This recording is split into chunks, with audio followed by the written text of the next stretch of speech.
Existe una mujer en la Biblia cuya historia conoces, pero tal vez nunca hayas comprendido realmente.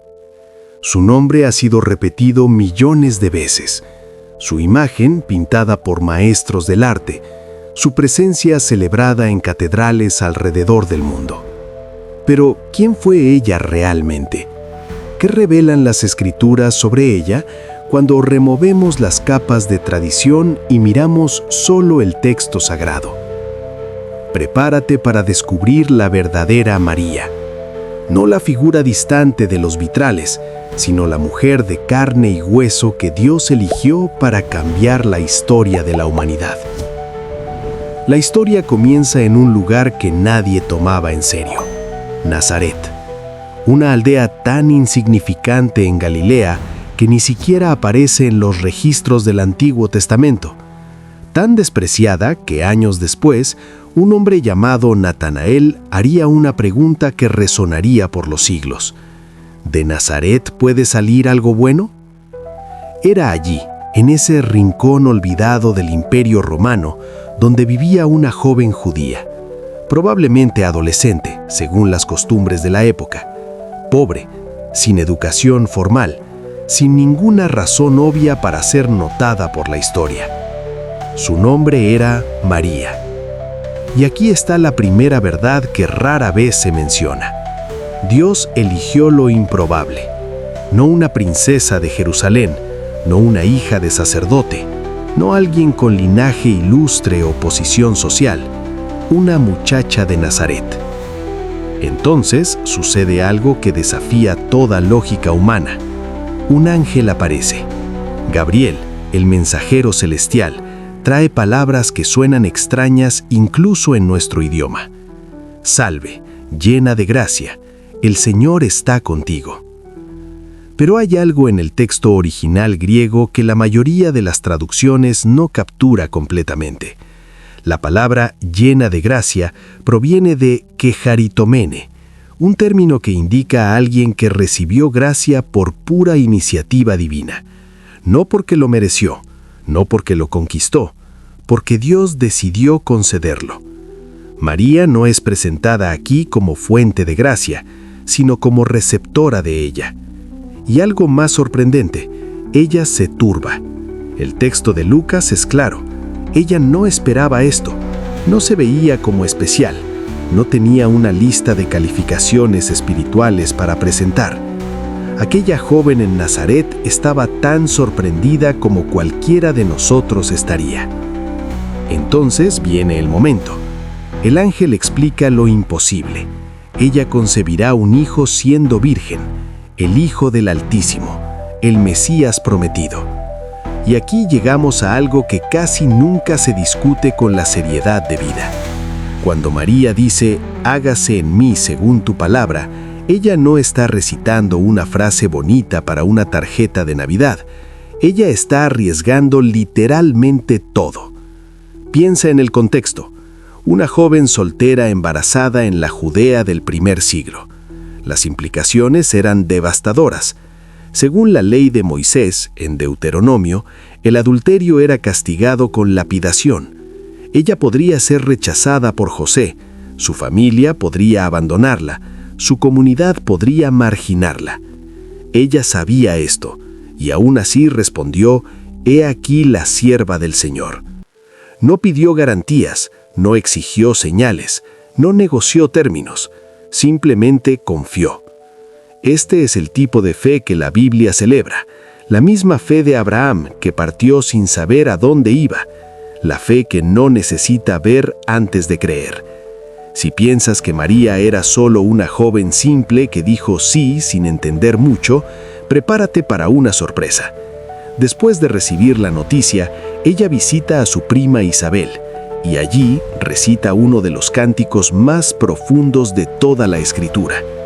El Magnificat, como se conoció, no es una oración memorizada o una repetición vacía de frases religiosas, es teología pura, poesía profética, declaración revolucionaria. María habla sobre Dios derribando a los poderosos de sus tronos y exaltando a los humildes. sobre saciar a los hambrientos y despedir a los ricos con las manos vacías, sobre cumplir promesas hechas a Abraham siglos antes. Cada línea hace eco de pasajes del Antiguo Testamento: el Cántico de Ana, los salmos mesiánicos, las profecías de reversión social de los profetas. ¿Qué revelar esto? María conocía profundamente las Escrituras. No solo memorizaba versículos, ella comprendía teología, entendía el plan redentor, estaba espiritualmente madura y conectada con la revelación de Dios. Esta no era una figura pasiva, esta era una mujer de fe inteligente, articulada y profundamente conectada con la revelación de Dios. Aquí entramos en territorio que muchos prefieren evitar, pero las Escrituras son claras. Mateo registra que José no tuvo relaciones con María hasta que ella dio a luz. La palabra hasta, en el texto griego, indica un cambio después de eso.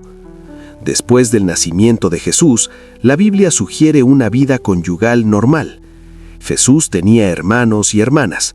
Marcos y Mateo los mencionan por nombre: Jacobo, José, Judas, Simón, además de hermanas no nombradas. ¿Por qué esto importa? Porque muestra que María no fue aislada de la experiencia humana normal. Ella fue madre de Jesús, sí, pero también esposa de José, madre de otros hijos, parte de una familia con todas las complejidades y desafíos que eso implica. La Escritura la presenta como mujer completa, no como figura etérea destacada de la realidad humana. Aquí está algo rara vez mencionado. María no siempre entendió a Jesús. Cuando él tenía 12 años y se quedó en el templo conversando con los maestros, ella y José lo buscaron afligidos. Cuando lo encontraron, Jesús respondió: ¿No sabíais que en los asuntos de mi Padre me es necesario estar? Y Lucas registra algo sorprendente. Ellos no comprendieron lo que les decía. María, la madre que recibió al ángel, que cantó el Magnificat, que conocía las profecías, no comprendió plenamente aquel momento.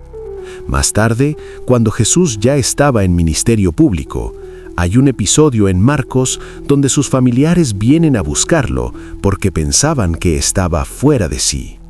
María estaba en ese contexto. ¿Esto disminuye a María? Absolutamente no. Al contrario, muestra algo profundamente reconfortante. Incluso aquellos elegidos por Dios para papeles extraordinarios crecen en comprensión.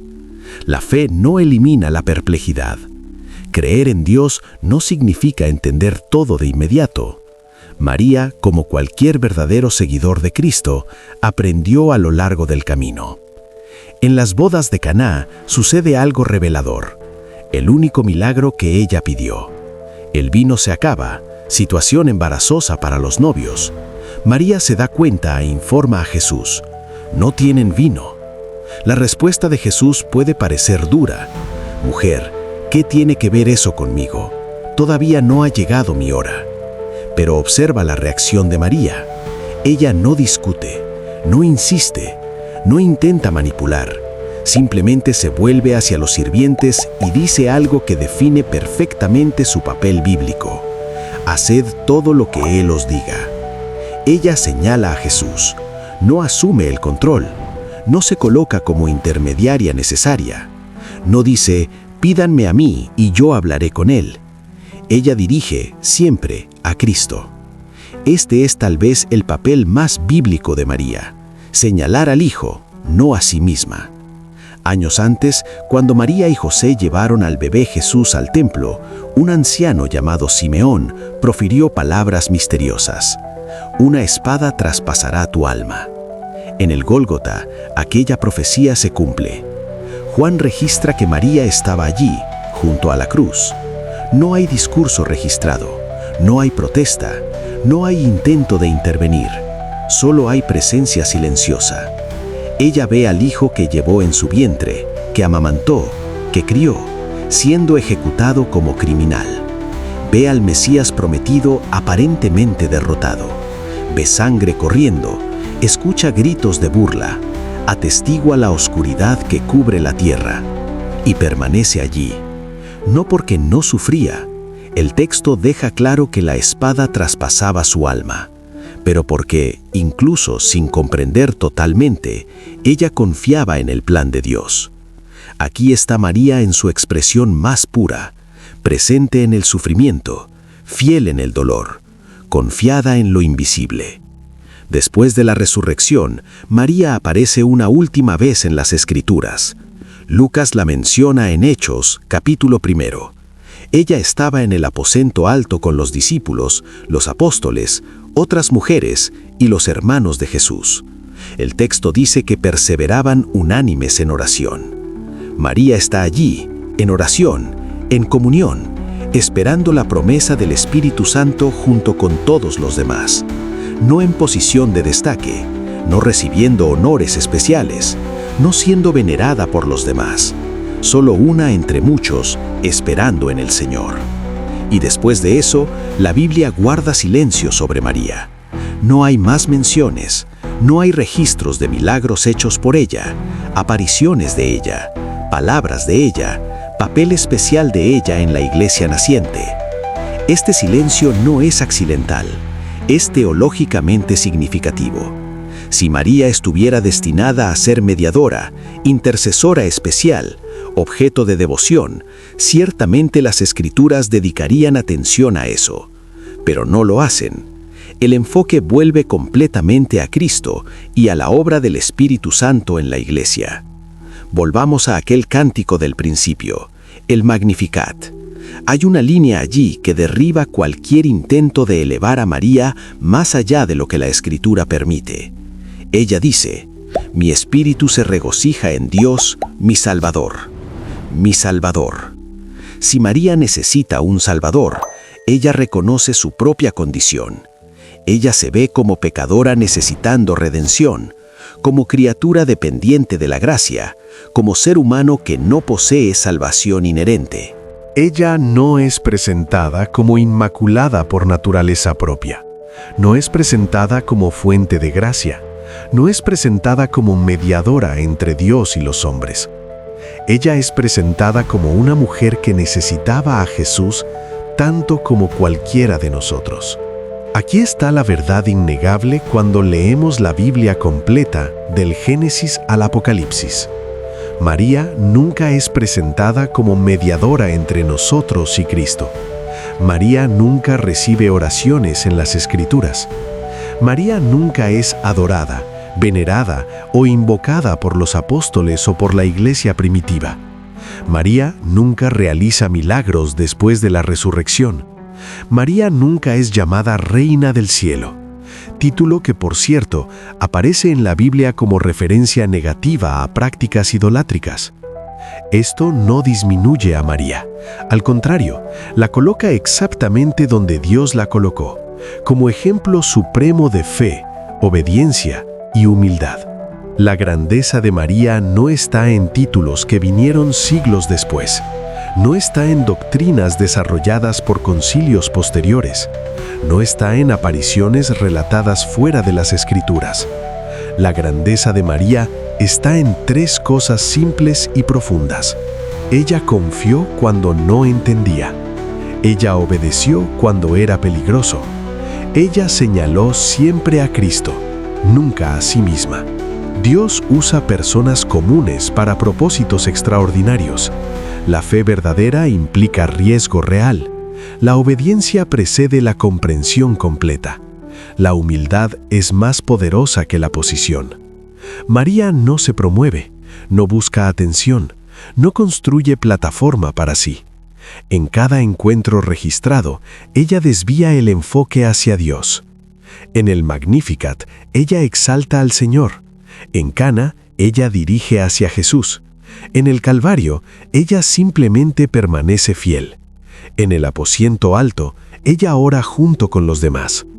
Esta es la María bíblica, no la figura distante y perfecta más allá del alcance humano, sino la mujer real que enfrentó miedo, duda, pérdida y dolor, que creció en comprensión, que aprendió a confiar cuando no veía el camino.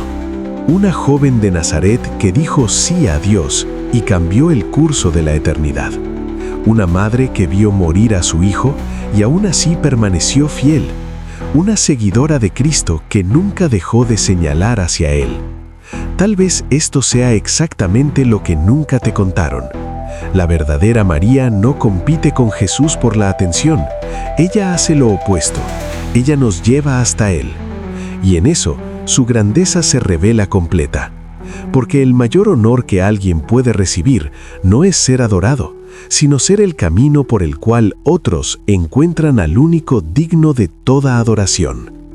María cumplió ese papel perfectamente, y las Escrituras preservan su historia, no para que la veneremos, sino para que aprendamos de ella la misma fe radical, la misma obediencia valiente, la misma humildad profunda.